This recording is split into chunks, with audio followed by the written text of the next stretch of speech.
So my giving story comes from a time in my life that looked much different than it does now.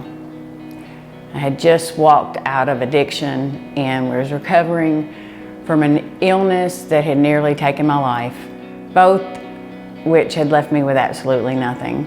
I had a laundry basket full of clothes and a pair of torn shoes, but what I did have was a heart full of gratitude for a God that had saved me and had given me an opportunity to live another day. And so I had a desire to grow deeper in my faith, and I started going to church, and I joined a small group, and I began serving and giving to God as much as I could. But what I didn't have a treasure to share with God, and I longed to do that. And I remember the first opportunity after a restoration period that I had to go to work, and I had a friend call me up and said, "Hey, can you help me out for a couple of days? I got an employee that's going to be out." And I was like, "Yeah." And so I went and helped him, and I'll never forget it.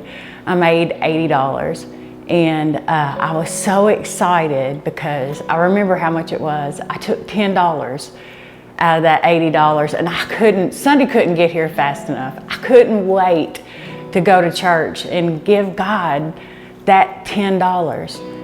And it was such a small amount, but it really shared my heart for God in that moment.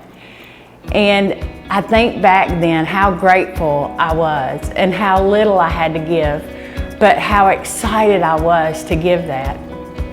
And I look back, that was only 6 years ago.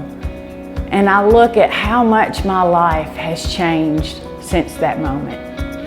He has blessed every area of my life out of that small act of obedience. And I'm not going to say that my life would look completely different had I not gave in that moment.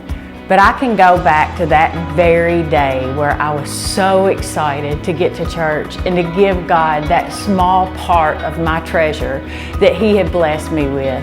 I can go back to that moment in time and say that's when God truly started restoring everything in my life. That's truly when I really started to see the blessings that God had in store for my life.